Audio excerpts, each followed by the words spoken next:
मित्रों नमः संस्कृताय। मैं राहुल कुमार राहुल स्टडी 91 पर आप सभी लोगों का स्वागत वंदन अभिनंदन करता हूं। मित्रों आप लोग ध्यान देंगे, ये टीजीटी के लिए स्पेशल बैच है। मित्रों जिस भाई बहन को अच्छा लगेगा वो चैनल को सब्सक्राइब करेगा और शेयर भी कर देगा। मित्रों थोड़ा सा सहयोग भी हमारा भी कर दीजिए, क्योंकि दिन रात एक करेंगे आप लोगों के लिए हम। आप देखेंगे मित्रों यहाँ क्या देखा जाएगा। आज 60 के 60 क्वेश्चन लगातार कर दिया है। बस कितने मिनट में? 10 मिनट में। 10 मिनट से ज़्यादा नहीं लगेगा मित्रों। 60 के 60 क्वेश्चन, ठीक है। यहाँ देखेंगे क्या कहा जा रहा है। प्रश्न पर चलते हैं मित्रों। कहा जा रहा द्वि अधिकम पंचाशतम किस संख्या का द्योतक है? तो द्वि अधिकम दो से अधिक, पाँच जो है क्या हो जाएगा, अर्थात दो अधिक पाँच से 500 कितना हो जाएगा। यहाँ देखेंगे मित्रों, दो अधिक होगा 50, मतलब 500 से दो अधिक हो जाएगा, तो यहाँ क्या हो जाएगा 502 हो जाएगा मित्रों।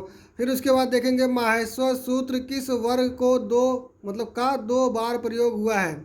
माहेश्वर सूत्र किस वर्ग का दो बार प्रयोग हुआ है मित्रों? तो कौन सा वर्ग का दो बार प्रयोग हुआ है? तो यहाँ देखेंगे ड़ा। ड़ा का क्या कर दिया गया? दो बार प्रयोग कर दिया गया है। अगला देखेंगे काव्यादर्श किसकी रचना है? काव्यादर्श मित्रों आपका दंडी का रचना है, ठीक है। शूद्रक का रचना क्या है उसको भी बताया जाता है। भारवी की भाष का भी देखेंगे आगे, लेकिन आप चौथे में चलेंगे। यहाँ देखेंगे वैदिक संस्कृत में प्रयुक्त एकमात्र लकार है। कौन सा लकार है? तो लेट लकार। मित्रों ये बहुत बार प्रश्न पूछा गया है। यहाँ देखेंगे वैदिक संस्कृत में एकमात्र लकार है तो लेट लकार मित्रों। फिर आगे चलेंगे पाँचवा वाले क्वेश्चन पे। पाँचवा वाला क्वेश्चन देखेंगे आप लोग। पाँचवा वाला क्वेश्चन क्या कर रहा है? संस्कृत में भविष्य काल के लिए प्रयोग किया जाता है। भविष्य काल के लिए कौन सा प्रयोग किया जाता है? तो लिट लकार। लिट लकार कौन सा प्रयोग किया जाता है? भविष्य काल। लट लकार वर्तमान काल के लिए, लिट लकार भविष्य काल के लिए, लंग लकार क्या भूतकाल के लिए, उसके बाद लोट लकार आज्ञार्थक कार्य के लिए होता है मित्रों। अगला देखेंगे मेघदूतम को किस विधा का काव्य माना जाता है? मेघदूतम को किस विधा का काव्य माना जाता है? तो यहाँ देखेंगे गीत काव्य। गीत काव्य भी कहा जाता है, इसी को खंड काव्य भी कहा जाता है मित्रों। अगला तो आगे चलते हैं सातवें वाले क्वेश्चन में मित्रों। क्या है सातवां वाला क्वेश्चन? आभ्यंतर प्रयत्न है। आभ्यंतर प्रयत्न मतलब पांच। आभ्यंतर प्रयत्न के 5 प्रकार होते हैं। पहला होता है स्पृष्ट, दूसरा होता है ईषद स्पृष्ट, तीसरा होता है विवृत, उसके बाद चौथा होता है ईषद विवृत, पांचवा होता है समृद्ध। अर्थात यहाँ देखें विवृत समृद्ध उसके बाद स्पृष्ट, अर्थात यहाँ कौन सा ऑप्शन? डी वाला ऑप्शन सही हो जाता है। फिर अगला देखेंगे मित्रों, आप ही लोगों के सम्मुख रख दिया गया है कौन सा? बाह्य प्रयत्न। बाह्य प्रयत्न के कितने भेद होते हैं? बाह्य प्रयत्न के 11 भेद होते हैं। कौन कौन सा होता है उसको भी सुन लीजिएगा। विवार, संवार, श्वास, नाद, घोष, अघोष, अल्प प्राण, महाप्राण, उदात, अनुदात, स्वरित।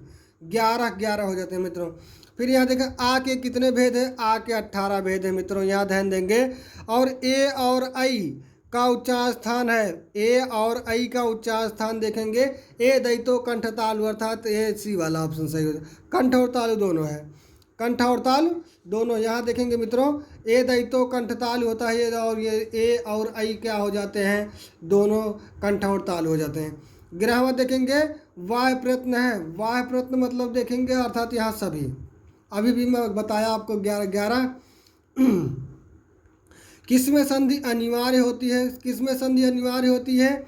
यहाँ देखेंगे यहाँ समास में अनिवार्य होता है, धातु में अनिवार्य होता है। यहाँ क्या हो जाता है? सी ऑप्शन सही होता है। वाक्य में जो होता है ऐच्छिक होता है मित्रों। क्या होता है? ऐच्छिक होता है। आपके इच्छा अनुसार वाक्य में चाहे आप संधि करें या ना करें, इसके लिए भी एक वार्तिक कहा गया है। संहितैक पदे पदे नित्या धातुपसर्गो नित्या समासे वाक्य तुषा विभाग क्षामपेक्षते। तो इस प्रकार से कह दिया गया है। अगला देखेंगे 13वां मित्रों। 13वां क्या कहा जा रहा है इसको भी ध्यान दे दीजिए। 13वां कहा जा रहा है कि अति प्लस आचारा, अत्याचारा में संधि है, तो आप जानेंगे ये अड़सोर संधि है। यहाँ अगला देखेंगे 14वां क्या कहा जा रहा है? भानु शब्द का चतुर्थी एक वचनांत का रूप क्या होगा? भानवे होगा मित्रों। क्या हो जाएगा? भानवे हो जाएगा, अर्थात बी वाला ऑप्शन सही हो जाए। भानुन जो है द्वितीय का बहुवचनांत है। भानोह जो कह दिया गया है अर्थात ये पंचमी और षष्ठी का क्या है, एक वचनांत है। यहाँ जो कह दिया गया है, यहाँ देखेंगे, यहाँ देखेंगे क्या हो जाएगा, भानुना जो कह दिया तृतीया का एक वचनांत हो जाता है। मित्रों आगे बढ़ते हैं 15वां क्वेश्चन। मित्रों 15वां क्वेश्चन देखेंगे, यहाँ कहा जाए निरी मनुष्य, मतलब निरी मतलब मनुष्य होता है, अर्थ निरी शब्द का सप्तमी एक वचनांत क्या होता है, तो यहाँ जाने देंगे, तुरंत जान लीजिएगा। सप्तमी एक वचनांत क्या होता है, नरी होता है। नृषु क्या होता है, सप्तमी सप्तमी का बहुवचनांत होता है। ठीक है मित्रों, अगला देखेंगे अस्मत् शब्द का द्वितीय एक वचन का रूप होगा। अस्मत् का द्वितीय एक वचनांत का रूप क्या होता है। अब यहाँ ध्यान देंगे आप लोग, देखेंगे अहम माया माया मत मयि, अहम माया माया मत मयि, अर्थात यहाँ ध्यान देंगे अहम माँ मया माया मत मयि, अर्थात मम जब कह दिया गया है तो यहाँ ध्यान देंगे थोड़ा सा क्या कहा जा रहा है। द्वितीय का एक वचनांत क्या होता, अहम माया माया मत मयि, अहम माम देख लीजिए कहा दिया गया तथा द्वितीय का एक वचनांत। युष्मत् शब्द का ते रूप किन किन विभक्तियों में बनता है, तो यहाँ जानते हैं आपका चतुर्थी में बनेगा, षष्ठी में बनेगा और द्वितीय में भी बनता है। मित्रों द्वितीय चतुर्थी षष्ठी, यहाँ द्वितीय तो दिया नहीं गया है, द्वितीय चतुर्थी षष्ठी, अर्थात यहाँ कौन सा ऑप्शन हो जाता है, सी वाला ऑप्शन सही हो जाता है। नौ दशन किस संख्या का द्योतक है, तो आप तुरंत जान जाएंगे, 9 दशन मतलब 19 कह दिया गया है। अब आगे चलते हैं, 19 कह दिया गया है, यहाँ आगे चलते हैं 19, 18वां हो गया, 19वां देखेंगे। यहाँ का प्रथमा विभक्ति किस में होता है, प्रातिपदिकार्थ लिंग परिमाण वचन मात्रे प्रथमा, तो यहाँ देखेंगे अर्थात सभी का। संबोधन में कौन सी विभक्ति होती है, तो यहाँ जानेंगे प्रथमा विभक्ति होती है। अलिंग में कौन सा अलिंग में शामिल है, यहाँ ये हो जाता है दोनों। ओदनम भुंजानो विषम भुंगते, ओदनम भुंजानो विषम भुंगते, अर्थात भात चावल को खाते हुए विष को खा लेता है। में किस सूत्र से द्वितीय विभक्ति हुई है, तथा युक्तम चा निश्चिततमम कर्मम। ठीक है, कृष्ण सर्पा। अगला देखेंगे मित्रों कौन सा क्वेश्चन है, अर्थात आपका 23वां क्वेश्चन आ गया है। 23वां क्वेश्चन देख लीजिए, कृष्ण सर्पा का समस्त विग्रह क्या हो जाएगा, तो यहाँ तुरंत कृष्ण सर्पा, अर्थात ये वाला ऑप्शन सही हो जाता है।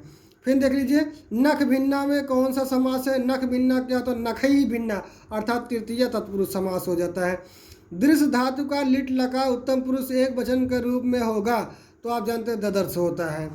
यहाँ देखेंगे पठ धातु लिट लका प्रथम पुरुष एक वचन का रूप होता है, पपाठ होता है, यही आप ध्यान देंगे मित्रों।